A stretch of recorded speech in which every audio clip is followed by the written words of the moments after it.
30 से 40% ब्लड का वॉल्यूम बढ़ जाता है प्रेगनेंसी के दौरान। तो इसकी वजह से हीमोडाइल्यूशन हो जाता है, यानी जो ब्लड की कॉन्सेंट्रेशन है वो कम हो जाती है।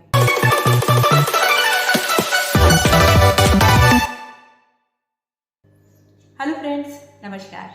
कैसे हैं आप सब? मैं उम्मीद करती हूँ आप सब बहुत अच्छे हैं और अपनी सेहत का पूरा ध्यान रख रहे हैं, क्योंकि जान है तो जहान है। और ओजस हेल्थ केयर में हमारी कोशिश होती है कुछ ऐसे सिंपल हेल्थ टिप्स आपके साथ शेयर कर सके, जिससे आप अपनी हेल्थ का बेहतर ध्यान रख सकें।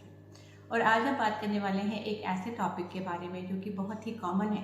कुछ केसेस में ये बिल्कुल बिना किसी परेशानी के हो सकता है, लेकिन वहीं पर कुछ केसेस में इसके कुछ गंभीर कारण भी हो सकते हैं, जिसके लिए जागरूकता होना बहुत ज़्यादा ज़रूरी है। महिलाओं में इस बारे में अवेयरनेस होना बहुत ज़्यादा ज़रूरी है।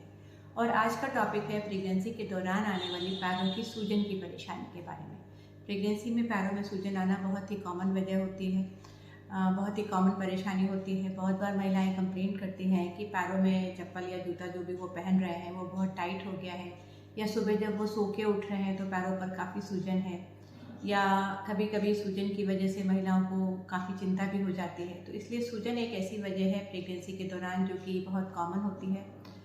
इसके क्या वजह होती है, इसके बारे में आज हम बात करेंगे। कौन कौन से कारण ऐसे हो सकते हैं जहाँ पर कि सूजन खतरनाक हो सकती है यहाँ पर, या आपको एक मेडिकल कंसल्टेशन के लिए इमरजेंसी में जाना पड़ सकता है। इन सब के बारे में आज बात करेंगे। वीडियो को एंड तक ज़रूर देखिएगा, और अगर आपको अच्छा लगे तो चैनल को सब्सक्राइब भी कर दीजिए और वीडियो को लाइक और शेयर करना बिल्कुल मत भूलिए। तो आइए शुरू करते हैं। सबसे पहले बात करते हैं कि ऐसी कौन सी वजह होती है जिसकी वजह से प्रेगनेंसी में पैरों में सूजन की शिकायत देखी जाती है। प्रेगनेंसी में पैरों में सूजन की जो सबसे ज़्यादा कॉमन वजह होती है वो होती है अनीमिया और हाइपोप्रोटीनीमिया, यानी कि अनीमिया खून की कमी और शरीर में प्रोटीन्स की जो कमी होती है वो हाइपोप्रोटीनीमिया कहलाती है। इन दोनों कारण की वजह से प्रेगनेंसी में सूजन आमतौर पर देखी जाती है। प्रेगनेंसी में नॉर्मली हीमोग्लोबिन लेवल्स थोड़े से डाउन हो जाते हैं, क्योंकि जो ब्लड का एक्सपेंशन होता है, वॉल्यूम बढ़ जाता है। तकरीबन 30 से 40% ब्लड का वॉल्यूम बढ़ जाता है प्रेगनेंसी के दौरान। तो इसकी वजह से हीमोडाइल्यूशन हो जाता है, यानी जो ब्लड की कॉन्सेंट्रेशन है वो कम हो जाती है और उसमें प्रोटीन्स की मात्रा भी कम हो जाती है। तो इसलिए ये जो अनीमिया होता है, या हाइपोप्रोटीनीमिया होता है, और इसकी वजह से जो सूजन होती है ये फिजियोलॉजिकल होती है, यानी नॉर्मल होती है। लेकिन कुछ केसेस में अगर अनीमिया बहुत ज़्यादा है, या फिर कभी कभी महिलाओं में कुछ थायराइड की परेशानियां हो सकती हैं, हाइपोथायराइडिज्म की वजह से सूजन आ सकती है। दूसरा जो एक खतरनाक परेशानी प्रेगनेंसी के दौरान हो सकती है वो होती है हाई ब्लड प्रेशर की परेशानी। अगर ब्लड प्रेशर ज़्यादा है तो उसकी वजह से सूजन आने के चांसेस ज़्यादा देखे जाते हैं। तो ये सारी वजह होती है प्रेगनेंसी के दौरान सूजन आने की। कुछ केसेस में अगर गुर्दे की जो कंडीशन है वो अच्छी नहीं है, किडनीज प्रॉपरली फंक्शन नहीं कर रही है, तो ऐसे केसेस में भी सूजन देखी जाती है। तो ये सारी वजह होती है प्रेगनेंसी के दौरान सूजन आने की। प्रेगनेंसी के दौरान सूजन आने का जो पैटर्न होता है वो क्या होता है? ये जो सूजन होती है ये डिपेंडेंट पोर्शंस पर होती है, यानी कि महिलाएं जो एम्बुलेटरी हैं, चल फिर रही हैं, उनमें जो सूजन होती है पैरों पर आती है। पैरों के विशेषकर जो मीडियल साइड होती है, इनर साइड होती है शिन की, वहाँ पर सूजन सबसे ज़्यादा देखी जाती है। पैरों पे, तलवों पे और पैरों के जो ऊपरी हिस्सा होता है जिसे कि डॉर्सम ऑफ फुट कहते हैं, वहाँ पर सूजन काफ़ी ज़्यादा होती है। और जो महिलाएं लेटी हुई हैं या जैसे रात को सोने के बाद सुबह सुबह उठ रही हैं, तो उस टाइम बैक पे सूजन की परेशानी देखी जाती है। तो इसलिए ये जो एडिमा होता है इसको डिपेंडेंट एडिमा कहते हैं। इसके अलावा जो दूसरे किस्म का एडिमा होता है वो होता है फेशियल पफिनेस।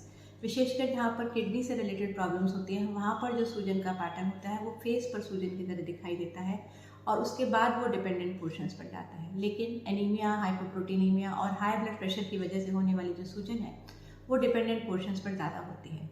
कुछ केसेस में अगर सूजन बहुत ज़्यादा आ रही है और साथ में सांस फूलने की परेशानी हो रही है, तो ये एक हार्ट फेलियर को भी इंडिकेट कर सकता है। तो इसलिए सूजन की परेशानी को बहुत ज़्यादा ध्यान से देखने की ज़रूरत है। अगर किसी महिला को सूजन बहुत ज़्यादा आ रही है या कभी कभी एकदम सडनली सूजन आ रही है, तो ऐसे केसेस में ज़रूर अपने डॉक्टर से कंसल्ट करने की ज़रूरत है।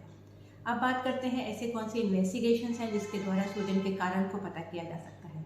सबसे ज़्यादा कॉमनली किया जाने वाला इन्वेस्टिगेशन है कंप्लीट ब्लड काउंट, जिसे कि CBC कहा जाता है, जो कि हीमोग्लोबिन लेवल को असेस करने में काम आता है। उसके अलावा सीरम प्रोटीन्स एक इन्वेस्टिगेशन है जो सीरम में प्रोटीन के लेवल को बताता है।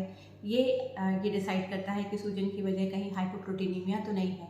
इसके साथ ही यूरिन कंप्लीट करके भी ये देखा जा सकता है कि यूरिन में प्रोटीन्स की मात्रा कितनी है, क्योंकि जब ब्लड प्रेशर ज़्यादा होने की वजह से सूजन आती है तो साथ में यूरिन में प्रोटीन्स की मात्रा बढ़ जाती है, जो कि ये इंडिकेट करता है कि किसी भी महिला को PIH या कि प्री एक्लेम्सिया या एक्लेम्सिया जैसी परेशानी हो सकती है, जो कि सूजन की वजह है। ये एक डेफिनेटली बहुत ख़तरनाक वजह है सूजन की, और ऐसे कंडीशन में महिला का ब्लड प्रेशर काफ़ी तेज़ी से बढ़ता है, और कभी कभी ज़्यादा तेज़ी से ब्लड प्रेशर बढ़ने की वजह से महिला के जो शरीर के अंग हैं, लिवर है, गुर्दे हैं, ब्रेन है, उस पर बुरा असर पड़ सकता है। इसलिए हाई ब्लड प्रेशर अगर साथ में एसोसिएटेड है सूजन के लिए, तो उसके लिए ज़रूर अपने डॉक्टर से कंसल्ट करने की ज़रूरत है। और इसीलिए महिलाओं को चाहिए कि आखिरी के 1 महीने में ज़रूर अपने डॉक्टर से कंसल्टेशन के लिए जाएं, अपने ब्लड टेस्ट कराएं, ब्लड प्रेशर को ज़रूर मॉनिटर करें, और अगर सूजन की परेशानी ज़्यादा आ रही है तो डॉक्टर के दिए हुए मेडिकेशंस को ज़रूर फॉलो करें, और आखिरी के 1 हफ्ते में या 2 हफ्ते में जो भी चेकअप्स हैं उनको बिल्कुल रिगरसली कराएं, और उनके लिए जो भी दवाइयाँ बताई जा रही हैं उनको फॉलो करें। तो सूजन बिल्कुल बिना कारण के नॉर्मल हो सकती है, जबकि एनीमिया या हाइपोप्रोटीनीमिया की वजह से है। लेकिन कभी कभी अगर हाई ब्लड प्रेशर की वजह से सूजन आ रही है तो ये एक खतरे का भी इंडिकेशन हो सकता है। जागरूक रहिए, स्वस्थ रहिए, और अगर वीडियो आपको अच्छा लगा है तो लाइक और शेयर करना मत भूलिए। धन्यवाद।